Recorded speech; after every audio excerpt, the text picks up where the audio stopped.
I'm City Council Member Brad Lander. Together with City Council Member Melissa Mark-Viverito, I'm proud to co-chair the New York City Council Progressive Caucus.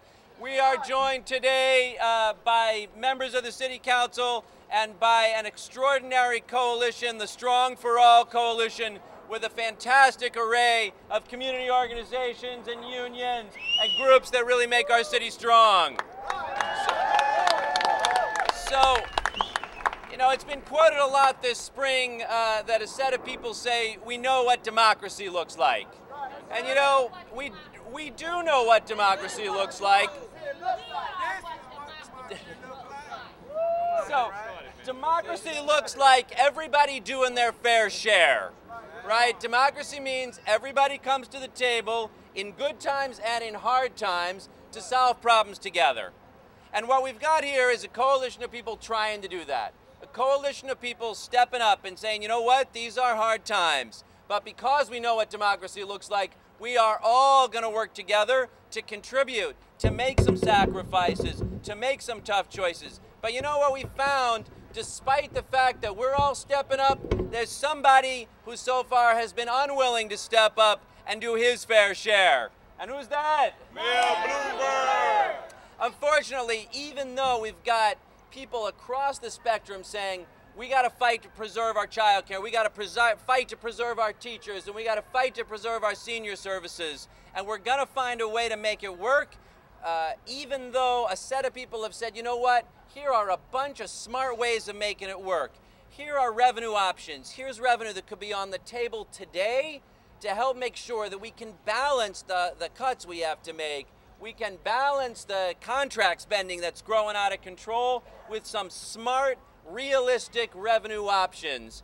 We haven't been able to get that from the mayor, and so what we want to do one more time is come together with this extraordinary coalition and say, we know what democracy looks like. What it looks like is everybody stepping up, doing their fair share, putting real revenue options on the table, and standing together so that a week from now we can pass a budget in this city that keeps our neighborhoods, that keeps our communities, that keeps our families, that keeps our schools, that keeps our seniors strong. Is that what democracy looks like? So I'm going to turn it over to Councilmember Mark-Viverito. We're going to introduce the other council members who are going to hear. We're going to hear from a lot of advocates in this city, and we're going to hear very concretely about the options we have right at this moment to bring this budget home in a way that truly works for all New Yorkers. I'm Councilmember Melissa Mark-Viverito. I want to thank everyone that is here. As my colleague Brad Lander said, the May 12th coalition and the rally that took place on May 12th, where over 20,000 people came out on the streets from all walks of life to say that the course in which we are heading, the proposals and the budget that this mayor and this administration has presented are not fair to the majority in this city. We can't continue to balance this budget on the backs of those that are most vulnerable. So when we hear our mayor say, quite cynically, that there are no sacred cows, he in essence is lying to us. Because what he has done is continue to protect those that have contributed and gotten us to the place where we are at the expense of the majority and the rest of New York City. The May 12th coalition has presented very real, and you'll be hearing, options and alternatives, things that we could do as a city, things that we could engage in to bring more revenue back. It is also unfortunate to not have this mayor express himself on issues that are important to New York City, like rent regulations. We already have a fractured safety net. And if we don't strengthen our rent laws, we're going to have many more people that may become homeless. He's not speaking out and taking a leadership role on rent regs. He unfortunately is not speaking up and taking a leadership role on the millionaire's tax. He's not taking a leadership role and saying that everybody has to roll up their sleeves and everybody has to contribute. And so we find ourselves in a very difficult position. So I really want to thank all of the unions, all of the advocates that are here, all the colleagues that have joined. We still have time. We still have time to implement some of these decisions that are going to be beneficial to the majority in this city, and that is the type of leadership that we demand of our mayor. Thank you all. Let's hear it from Melissa Mark-Viverito.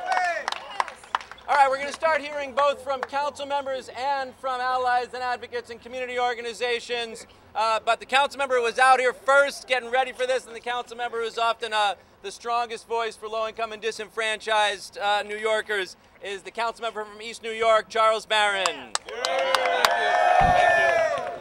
Hey, hey. Ho, ho. Bloomberg's council's got to go. Hey, hey. Ho, ho. Bloomberg's council's got to go. Hey, hey. Ho, ho. Thank you. I just wanted to say that in a city that has a $65.5 billion budget, a state that has $132 billion, a city that has a $3.1 billion surplus, a city that has contracting budgets of $10.2 billion, a city that has city time that ripped the city off for $600 million. How dare you not have money for daycare slots? How dare you not have money for teachers? How dare you look at East New York and other communities that are suffering from violence? 9 killings, 9 shootings in my district, and 1 house party, and you're cutting youth employment jobs from $55,000 when I first got here to $28,000. That's madness. So we're saying, Mayor Bloomberg, we are saying to you, if you want to balance the budget without cutting the poor working class families, without firing teachers, laying off ACS workers, well, take $300 million from your rip-off contracts and put it in the budget. Take $1 billion from the $1.9 billion in the so-called rainy day fund and put it in the budget. And if you don't, we're on the steps today.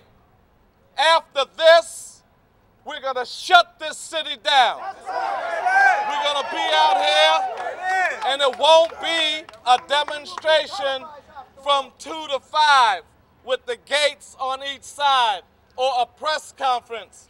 We need to bring 100,000 people down here and say, we will not move. We're bringing Egypt to New York City.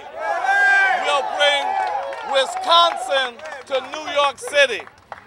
Finally, for us council members, while they're in the cutting arena, I hope we say to the Speaker that we're not going to vote for a budget that has cuts to teachers, cuts to firehouses, cuts to daycare slots, cuts to our youth services. We vote for the budget, not the mayor, and the Speaker has 1 vote. It's time for us to stand up for the people of New York City and say no. Thank you very much.